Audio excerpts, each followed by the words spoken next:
Estaba organizando el funeral de mi esposo cuando mi hija me acusó de esconder dinero. Semanas después, la encontré durmiendo en el coche, compartiendo comida con los perros. Le tomé la mano. Entonces me susurró algo que lo cambió todo. Me alegra tenerte aquí. Sigue mi historia hasta el final y comenta desde qué ciudad me estás viendo. Así podré ver hasta dónde ha llegado mi historia. Me llamo Sonia, tengo 60 años y nunca pensé que el día antes del funeral de mi esposo tendría que defender mi honor ante mi propia hija. La funeraria olía a lirios blancos y desinfectante, una combinación que ahora asocio para siempre con la traición. Estaba revisando los últimos detalles del servicio de Roberto, cuando Ivette entró como una tormenta, sus tacones resonando contra el mármol pulido del vestíbulo principal. Necesitamos hablar, ahora. Su voz cortó el aire como una navaja, y cuando levanté la vista del catálogo de flores, vi algo en sus ojos que me heló la sangre. No era dolor por la muerte de su padre, era furia pura dirigida hacia mí. El director de la funeraria, el señor Martínez, carraspeó incómodo y murmuró algo sobre darnos privacidad. Lo vi alejarse rápidamente, sus zapatos susurrando contra el suelo como si escapara de una pelea familiar que ya podía sentir en el aire. «¿Qué pasa, Ivette?», pregunté, aunque una parte de mí ya sabía que lo que vendría no sería nada bueno. Había algo en la forma en que apretaba los puños, en cómo evitaba mirarme directamente a los ojos. «¿Dónde está el dinero, mamá?». La pregunta salió como una bofetada. Los $28,000 que desaparecieron de la cuenta conjunta hace 3 semanas. Mi corazón se detuvo. «¿De qué estás hablando? No finjas demencia conmigo». Ivette se acercó y pude oler su perfume mezclado con algo más amargo. Desesperación. Revisé todos los estados de cuenta de papá. Fui al banco. El dinero simplemente se esfumó, y tú eres la única otra persona con acceso a esa cuenta. Las palabras me golpearon como piedras. Roberto había muerto de un infarto fulminante hace apenas 4 días, y aquí estaba mi hija, acusándome de robar dinero de su padre muerto. Ivette, yo nunca. ¡Mentirosa! Su grito resonó en la habitación vacía, y sentí como si el suelo se abriera bajo mis pies. ¿Crees que soy estúpida? ¿Crees que no me doy cuenta de lo que has estado haciendo todos estos años? No sé de qué dinero hablas. Mi voz sonaba pequeña, quebrada, incluso para mí misma. Tu padre manejaba todas las finanzas. Yo apenas sabía lo que teníamos en el banco. Ivette soltó una risa cruel que no reconocí.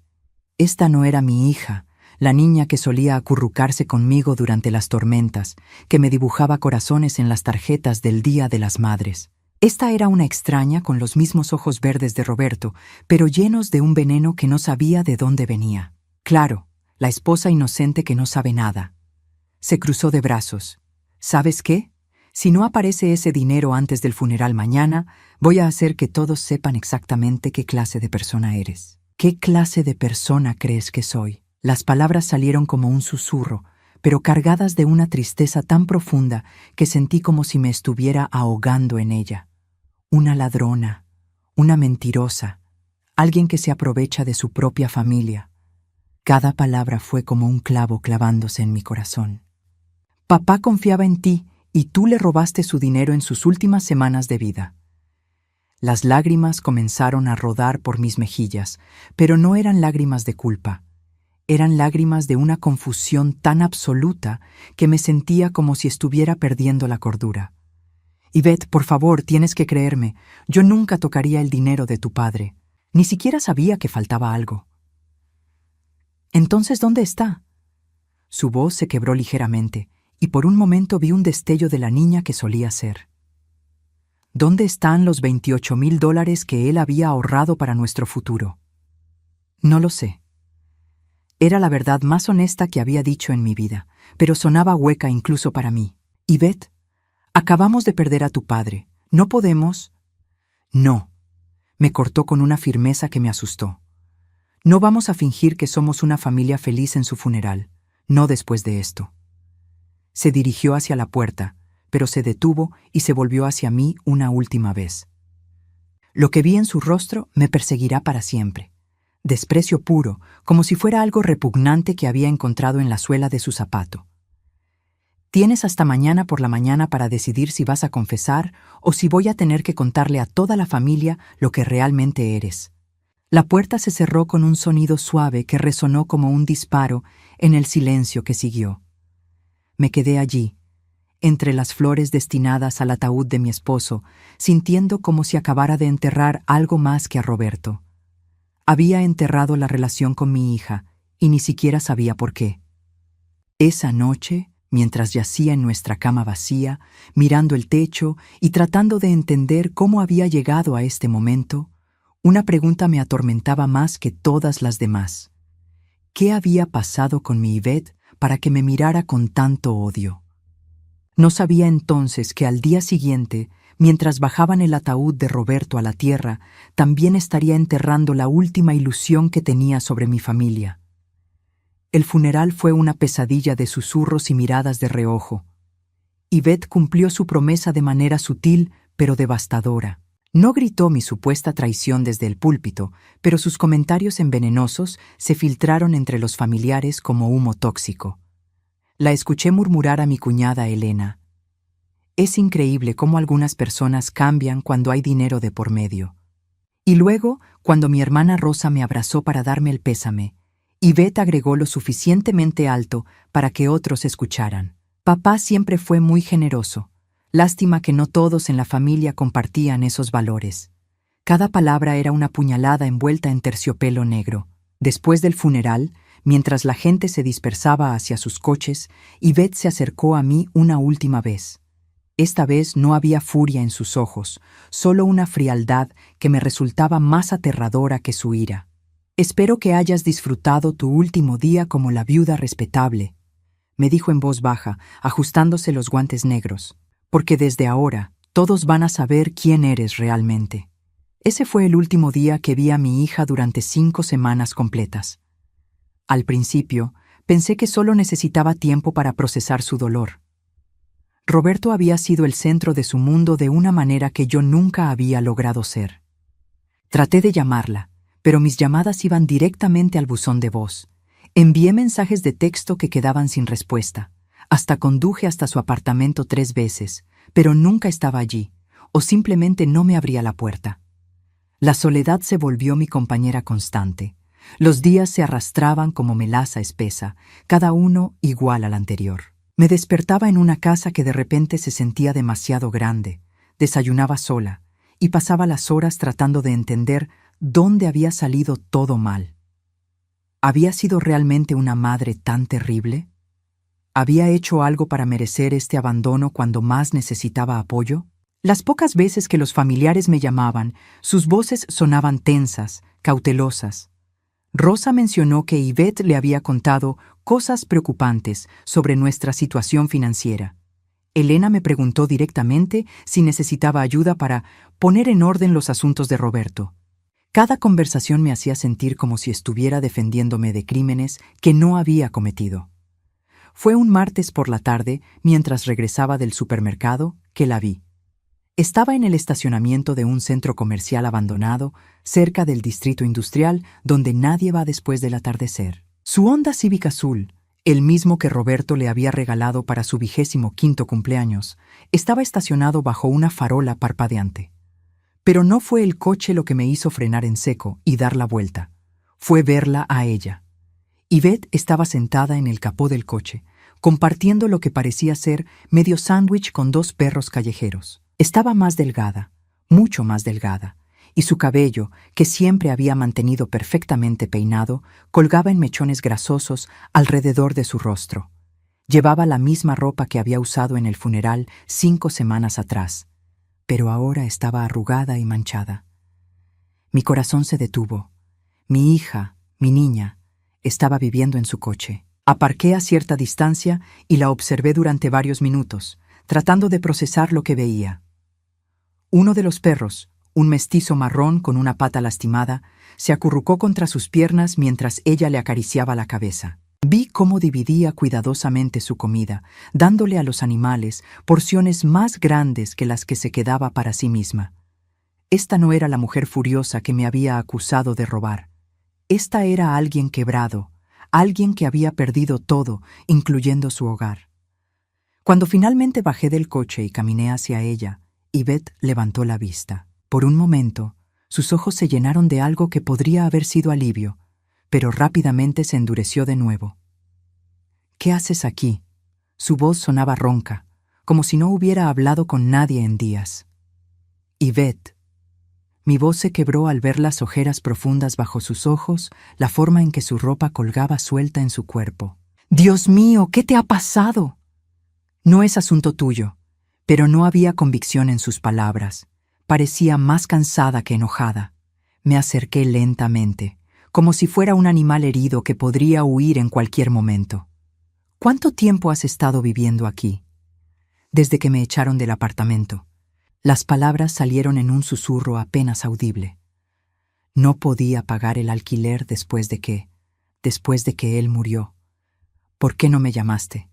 La pregunta salió cargada de dolor. «Yvette, soy tu madre.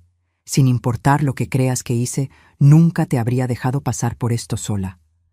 Algo se rompió en su expresión entonces. Vi a la niña pequeña que solía venir corriendo a mí cuando se lastimaba, que me buscaba cuando tenía pesadillas.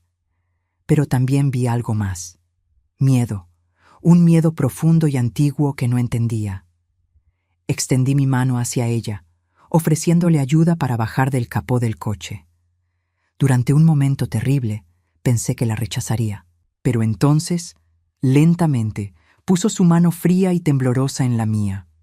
Fue en ese momento, mientras nuestras manos se tocaban por primera vez en semanas, que Yvette se inclinó hacia mí y susurró algo que cambiaría todo lo que creía saber sobre mi vida, mi matrimonio y mi familia. «Él me dijo que tú sabías». Las 4 palabras que Yvette susurró me golpearon como un puño en el estómago. «Él me dijo que tú sabías». Me quedé inmóvil, con su mano fría aún en la mía, tratando de procesar lo que acababa de escuchar. El aire nocturno se sentía denso, cargado de una electricidad extraña que hacía que los vellos de mis brazos se erizaran. ¿Qué sabía? Mi voz salió como un graznido. «Yvette, no entiendo de qué estás hablando». Ella retiró su mano rápidamente, como si mi piel la quemara, y se envolvió en sus propios brazos. Los perros callejeros se habían alejado un poco, como si sintieran la tensión que se espesaba entre nosotras. «No finjas, mamá». Su voz temblaba, pero no de frío. «Papá me dijo que tú sabías lo que él hacía, que estabas de acuerdo, que por eso nunca me defendiste». El mundo se inclinó bajo mis pies. «¿Defenderte? ¿Defenderte de qué?» Yvette me miró con una expresión que mezcla desprecio y algo más profundo. Una tristeza tan antigua que parecía haberse asentado en sus huesos. «De él, mamá. De lo que me hacía cuando tú no estabas, o cuando fingías no estar». «Yvette, no sé de qué estás hablando». Pero incluso mientras las palabras salían de mi boca, algo frío y nauseabundo comenzó a formarse en mi estómago. Fragmentos de recuerdos, momentos que había descartado, conversaciones a medias que había olvidado. «¿De verdad no sabes?» Yvette se bajó del capó del coche y se acercó a mí, sus ojos escrutando mi rostro en la luz parpadeante de la farola. «¿O simplemente no querías saber? Te juro por la memoria de tu padre que no sé de qué me estás hablando». Las palabras salieron desesperadas, pero Yvette se encogió cuando mencioné a Roberto como si el nombre fuera una bofetada. «No jures por él», susurró. «Por favor, no hagas eso». Algo en su tono, en la forma en que sus hombros se curvaron hacia adentro, me hizo retroceder mentalmente años atrás. Comencé a recordar cosas pequeñas. Cómo Yvette había dejado de sentarse en el regazo de Roberto cuando tenía alrededor de 12 años. Cómo siempre encontraba excusas para no quedarse sola con él. Cómo había insistido en poner un seguro en la puerta de su habitación cuando cumplió 13 años, y yo había pensado que era solo una fase adolescente de privacidad. «Yvette», mi voz se quebró. «¿Tu padre te lastimó?» Ella cerró los ojos con fuerza, como si las palabras fueran físicamente dolorosas. «Él me dijo que habían hablado de eso, que tú sabías que yo era especial para él, que era nuestro secreto familiar y que si yo alguna vez decía algo, tú me odiarías por destruir nuestra familia». Las lágrimas comenzaron a rodar por mis mejillas antes de que pudiera detenerlas. Oh, Dios mío, oh, mi niña, yo nunca, nunca supe nada. ¿De verdad? Sus ojos se abrieron, y por primera vez en semanas vi un destello de esperanza desesperada en ellos. ¿De verdad no sabías? Nunca. Te lo juro por mi vida, por mi alma, nunca supe que él te estaba lastimando. Me acerqué a ella con cuidado, como si fuera una planta frágil que podría romperse con el movimiento equivocado. Yvette, si hubiera sabido, lo habría matado con mis propias manos. Algo se quebró en su expresión entonces y comenzó a llorar. No era el llanto elegante de las películas, sino algo feo y desesperado que parecía venir desde lo más profundo de su ser. Sus rodillas se doblaron y se dejó caer al asfalto sucio del estacionamiento. Me arrodillé junto a ella, sin tocarla, pero lo suficientemente cerca para que supiera que estaba allí. ¿Por cuánto tiempo?, susurré. Desde que tenía 11 años, salió entre sollozos. Hasta que me fui a la universidad. 8 años, mamá. 8 años esperando que te dieras cuenta, que me preguntaras por qué estaba tan triste todo el tiempo, por qué dejé de comer, por qué mis notas bajaron. Cada palabra era como un clavo siendo martillado en mi corazón. Recordé esos años con una claridad horrible ahora. Había notado que Yvette estaba más callada, más retraída, pero Roberto siempre tenía explicaciones. Es la adolescencia, me decía. Las niñas se vuelven difíciles a esa edad. Necesita disciplina, no mimosas. Él me convenció de que tú lo sabías, pero que elegías ignorarlo, continuó Yvette, su voz ahogada por las lágrimas. Me dijo que las madres siempre saben, pero que a veces tienen que hacer sacrificios para mantener unida a la familia.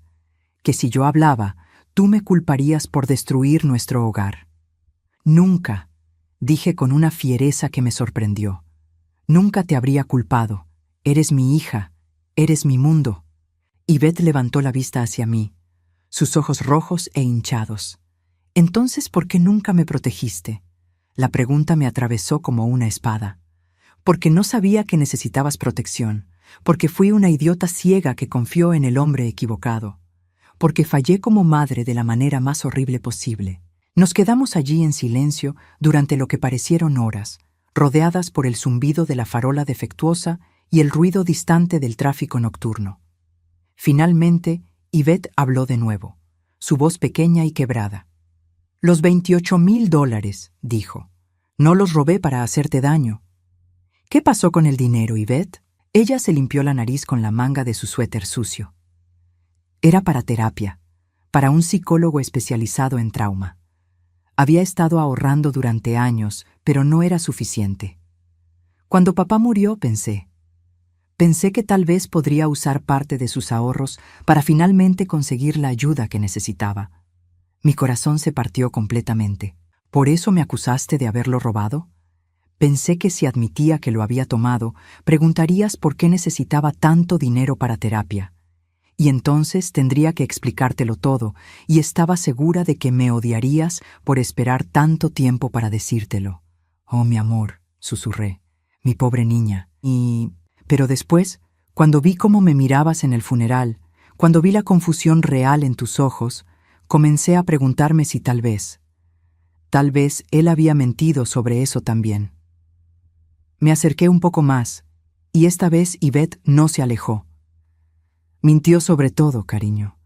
Te manipuló y me manipuló a mí también. Nos mantuvo separadas para que no pudiéramos descubrir la verdad. Yvette asintió lentamente, como si las piezas de un rompecabezas muy complejo finalmente comenzaran a encajar. Siempre me preguntaba por qué eras tan distante conmigo, por qué nunca parecías quererme tanto como a él. Porque él se aseguró de que así fuera. Realicé con horror creciente. Dios mío, Yvette, ¿cuántas otras cosas me dijo sobre ti que no eran ciertas? Nos miramos en la luz parpadeante, madre e hija, finalmente comenzando a ver la verdad que había estado enterrada bajo años de mentiras cuidadosamente construidas. Pero sabía que esto era solo el comienzo. Si Roberto había mentido sobre esto, ¿qué otras verdades había escondido en las sombras de nuestro matrimonio? Esa noche llevé a Yvette a casa. No fue fácil convencerla. Se resistió al principio, insistiendo en que podía seguir viviendo en su coche, que no quería ser una carga. Pero cuando le dije que yo era quien necesitaba que estuviera allí, que no podía soportar estar sola en esa casa otra noche más, finalmente accedió. La ayudé a llevar sus pocas pertenencias desde el Honda hasta la habitación de huéspedes. Todo lo que tenía cabía en 2 bolsas de plástico y una maleta pequeña. Ver la vida de mi hija reducida a tan poco me partía el corazón de maneras que no sabía que eran posibles. Mientras ella se duchaba, me senté en la cocina con una taza de té que se enfrió sin tocar, tratando de procesar todo lo que había descubierto.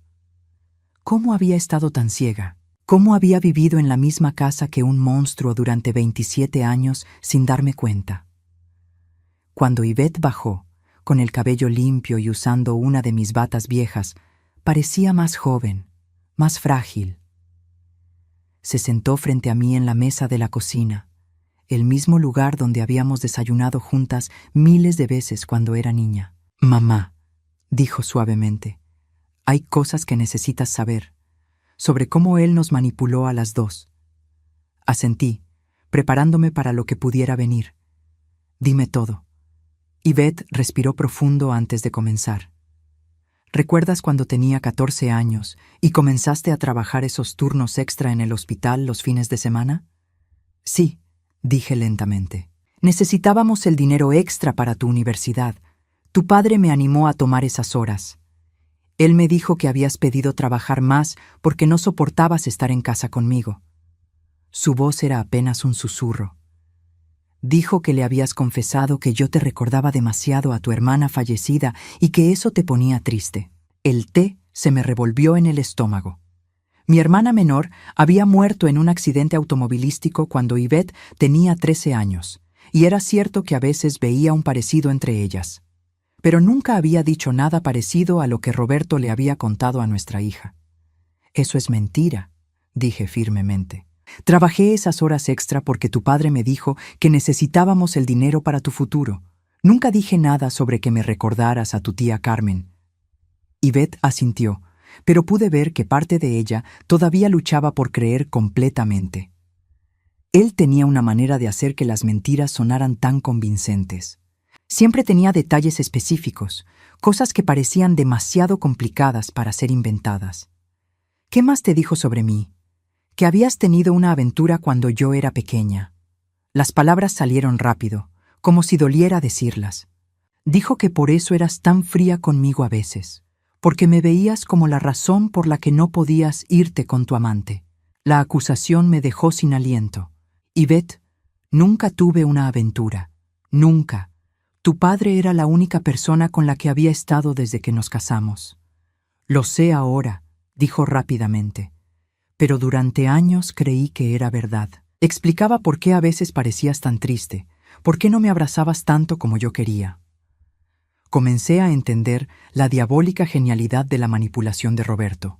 Había tomado mis inseguridades naturales como madre primeriza, mis momentos de cansancio o tristeza normales, y los había retorcido en una narrativa que pintaba un cuadro de una madre resentida y distante. ¿Y a mí qué me decía sobre ti?, pregunté, aunque parte de mí ya comenzaba a recordar. ¿Qué te decía que justificara por qué yo era tan problemática? Cerré los ojos, y los recuerdos comenzaron a fluir como agua sucia de una represa rota. Me decía que estabas atravesando una fase difícil, que eras manipuladora y dramática, como todas las adolescentes. Cuando tus notas bajaron, me dijo que era porque eras perezosa y que necesitabas disciplina más estricta, no compasión. ¿Y cuando dejé de comer? Dijo que estabas siendo vanidosa, obsesionada con tu apariencia. Me convenció de que si le prestaba demasiada atención a tu drama adolescente, solo empeoraría las cosas. Yvette asintió amargamente.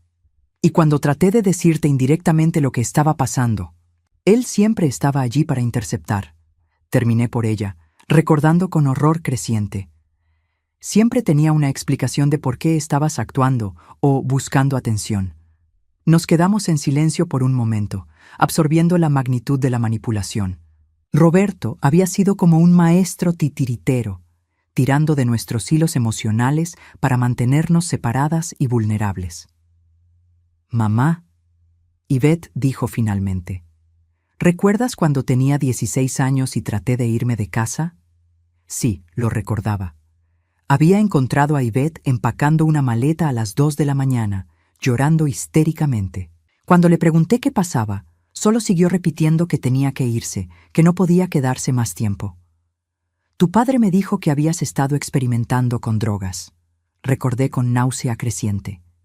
«Dijo que los adolescentes a veces tienen episodios psicóticos por usar sustancias y que lo mejor era ser firme contigo». «No había drogas», susurró Yvette. «Esa noche él había sido especialmente cruel. Me había amenazado con lastimarte si yo alguna vez le contaba a alguien. Estaba tan asustada que pensé que la única manera de protegerte era irme». Las lágrimas comenzaron a rodar por mis mejillas. «Y yo te forcé a quedarte. Dios mío, Yvette, te forcé a quedarte con tu abusador». «No sabías», dijo rápidamente. «Él se aseguró de que no supieras. Pero debería haber sabido. Soy tu madre. Se suponía que debía protegerte». Yvette se estiró a través de la mesa y tomó mi mano. Era la primera vez que me tocaba voluntariamente desde que era una niña pequeña. «Él era muy bueno en esto, mamá. Había perfeccionado su sistema durante años antes de que yo naciera. ¿Recuerdas a la sobrina de la señora Henderson, aquella niña que solía venir a visitarnos cuando yo era pequeña?» Recordé vagamente a una niña tímida que había dejado de venir abruptamente. «¿María? ¿Qué pasa con ella?» La encontré en Facebook hace unos años. Me contactó después de ver una foto nuestra en línea. La voz de Yvette se volvió más tensa. Ella también. Cuando era pequeña, cuando se quedaba con nosotros los fines de semana, el horror se extendió por mi pecho como hielo. ¿Cuántas?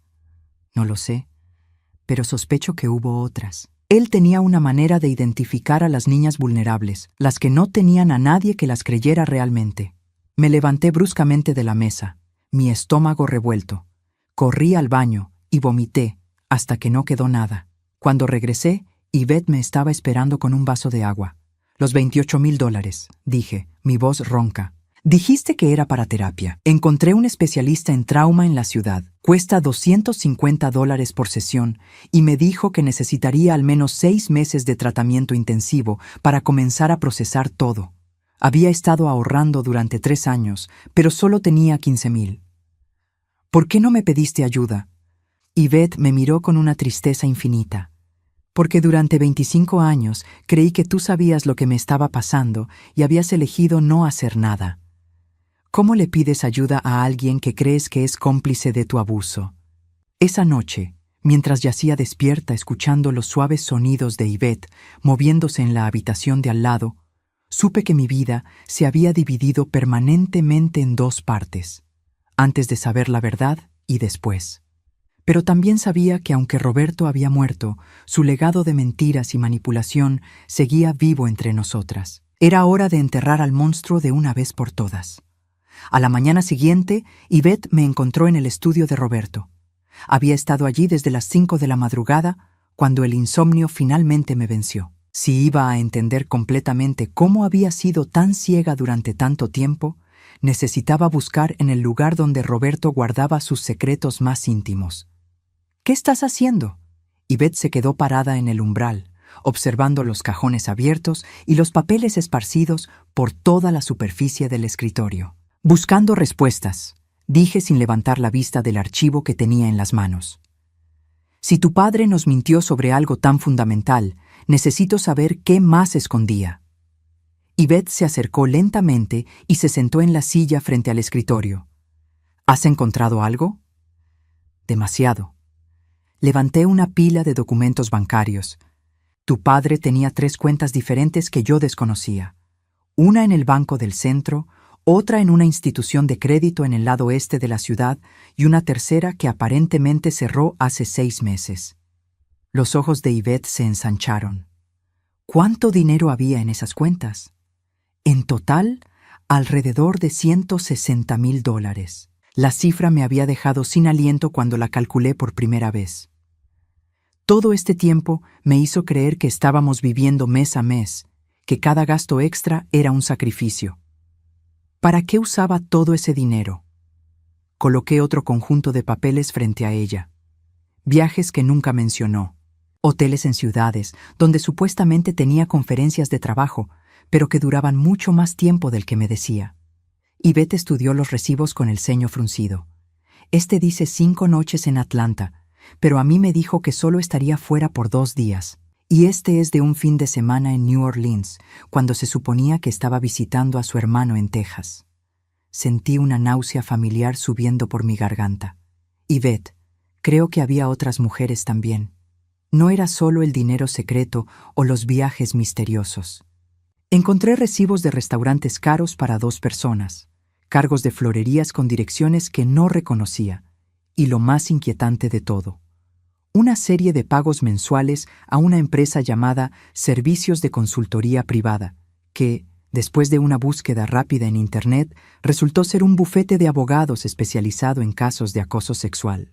«¿Mamá?», Yvette dijo en voz baja, sosteniendo una carpeta que había encontrado en el cajón inferior. «Necesitas ver esto». La carpeta contenía copias de cartas que Roberto nunca había enviado, o al menos que yo nunca había visto. Estaban fechadas a lo largo de varios años y dirigidas a diferentes personas. Mientras las leía, sentí como si estuviera descubriendo a un extraño completo.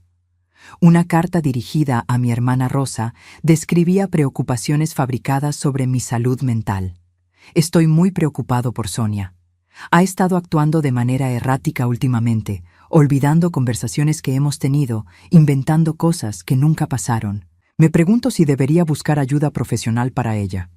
Otra, dirigida al director de la escuela de Yvette cuando ella tenía 14 años, pintaba un cuadro de una madre negligente. «Mi esposa ha estado trabajando turnos muy largos últimamente y me temo que Yvette no está recibiendo la atención que necesita en casa. Si nota algún cambio en su comportamiento o rendimiento académico, por favor no dude en contactarme directamente». «Estaba construyendo un caso contra ti», Yvette murmuró, leyendo por encima de mi hombro, «creando una narrativa donde tú eras una madre inestable y negligente». «¿Pero por qué?». Mi voz sonaba hueca incluso para mí misma. ¿Qué ganaba con eso? «Control», dijo Yvette simplemente. «Si todos creían que tú no eras confiable, que tenías problemas mentales, entonces él se convertía en la única fuente de verdad sobre nuestra familia». Continué leyendo y encontré algo aún más perturbador. Una carta dirigida a un psicólogo infantil, fechada cuando Yvette tenía 15 años. «Dr. Matthews, como discutimos en nuestra consulta telefónica, estoy muy preocupado por el comportamiento de mi hija. Ha comenzado a inventar historias fantásticas sobre situaciones inapropiadas en casa. Mi esposa y yo creemos que esto podría ser una respuesta a algunos cambios recientes en nuestro hogar, y me preguntaba si usted podría recomendarnos estrategias para manejar estas fantasías sin validar comportamientos de búsqueda de atención». «Dios mío», susurré. «Yvette, ¿alguna vez trataste de decirle a alguien más lo que estaba pasando?» «Una vez», dijo, su voz apenas audible. «Cuando tenía 15 años, le dije a la consejera escolar, la señora Davidson. Ella me escuchó y dijo que hablaría con mis padres. ¿Y qué pasó? Nunca más tocó el tema conmigo. Cuando la busqué unas semanas después, me dijo que había hablado contigo y con papá, y que habían acordado que yo necesitaba apoyo especializado para mis problemas de conducta». Yvette se limpió una lágrima que había comenzado a rodar por su mejilla. Aparentemente, papá ya había preparado el terreno, describiendo a una niña problemática que inventaba historias para llamar la atención. La enormidad de la manipulación de Roberto me golpeó como una avalancha. No había sido simplemente un abusador oportunista. Había sido un manipulador sistemático y calculador que había pasado años construyendo una red de mentiras para protegerse y asegurar su acceso continuo a víctimas vulnerables. «Hay más», dijo Yvette, señalando hacia otra carpeta. «Encontré esto en el fondo del cajón». Esta carpeta contenía fotografías. Al principio pensé que eran solo fotos familiares normales, pero mientras las examinaba más de cerca, comencé a notar patrones inquietantes. Había docenas de fotos de Yvette tomadas sin su conocimiento, durmiendo, cambiándose de ropa, saliendo de la ducha. Fechas en el reverso indicaban que había estado tomando estas fotos durante años. Pero no eran solo fotos de Yvette. Había imágenes similares de otras niñas y jóvenes que reconocí de nuestro vecindario y círculo social. María, la sobrina de la señora Henderson. Sara, la hija de nuestros vecinos de al lado. Incluso algunas de sus estudiantes cuando Roberto había dado clases de matemáticas en la escuela secundaria local durante algunos años. ¿Cuántas de estas niñas? No pude terminar la pregunta. No lo sé, Yvette respondió, pero su expresión sugería que temía la respuesta tanto como yo. En el fondo de la carpeta encontré algo que me hizo sentir como si alguien hubiera vaciado mi pecho de todo el aire. Una carta escrita en la letra cuidadosa de Roberto, dirigida a mí, pero nunca entregada. Mi querida Sonia, comenzaba, si estás leyendo esto, significa que has descubierto mis pequeños secretos. No te molestes en actuar sorprendida o ultrajada. Ambos sabemos que siempre supiste que Yvette era especial para mí. Las madres siempre saben, incluso cuando fingen ignorancia. Te mantuve en mi vida porque eras útil, una cobertura perfecta para mis actividades reales. Pero nunca pienses que no sabía que en el fondo de tu corazón lo aprobabas. Después de todo, nunca hiciste nada para detenerme, ¿verdad? La carta continuaba por 2 páginas más, cada palabra destilada de veneno puro, diseñada para hacerme creer que yo había sido cómplice de sus crímenes. Incluso desde la tumba, Roberto estaba tratando de manipularme, de hacerme sentir culpable por su propia maldad. No es verdad, dije en voz alta, tanto para Yvette como para mí misma. Nada de lo que dice en esta carta es verdad. Lo sé, mamá. Yvette se acercó y tomó mi mano. Ahora sé que él era capaz de mentir sobre cualquier cosa. Pero mientras miraba toda la evidencia esparcida frente a nosotras, los documentos bancarios secretos, las cartas manipuladoras, las fotografías perturbadoras, me di cuenta de que Roberto había sido mucho más que un abusador.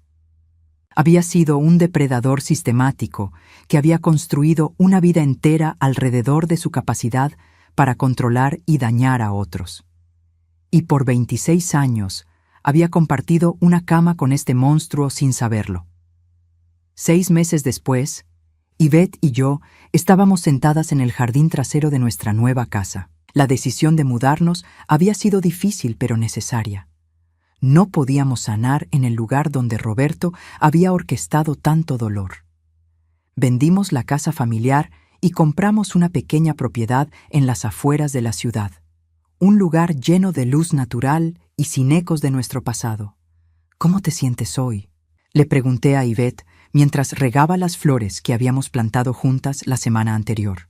Era una pregunta que había aprendido a hacer regularmente, parte del proceso de reconstruir la comunicación que Roberto había saboteado deliberadamente durante años. Mejor, dijo, y pude ver que lo decía en serio. La doctora Chen dice que estoy progresando bien.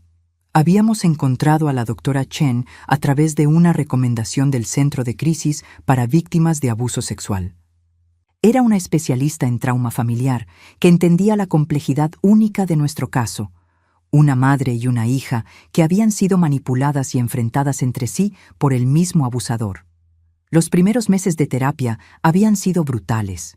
Había días en que Yvette no podía ni siquiera estar en la misma habitación conmigo sin experimentar ataques de pánico. Años de condicionamiento la habían entrenado para verme como una amenaza, como alguien que había elegido conscientemente no protegerla. Deshacer ese daño había requerido paciencia infinita de ambas partes. ¿Recuerdas cuando encontramos la caja fuerte?, Yvette dijo de repente. Sonreí a pesar de la gravedad del recuerdo.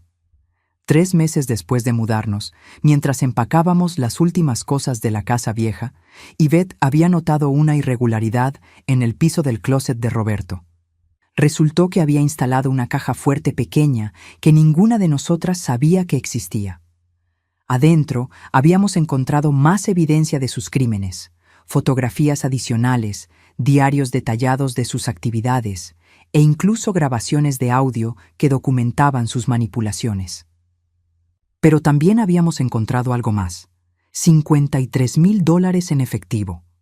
Nunca pensé que me sentiría tan bien quemando dinero, dije, recordando el día que habíamos decidido qué hacer con el dinero manchado de sangre. No lo habíamos quemado literalmente, por supuesto. En su lugar, habíamos donado cada centavo a organizaciones que ayudaban a víctimas de abuso sexual infantil. Yvette había insistido en que no quería ni un dólar que hubiera venido de las actividades de Roberto.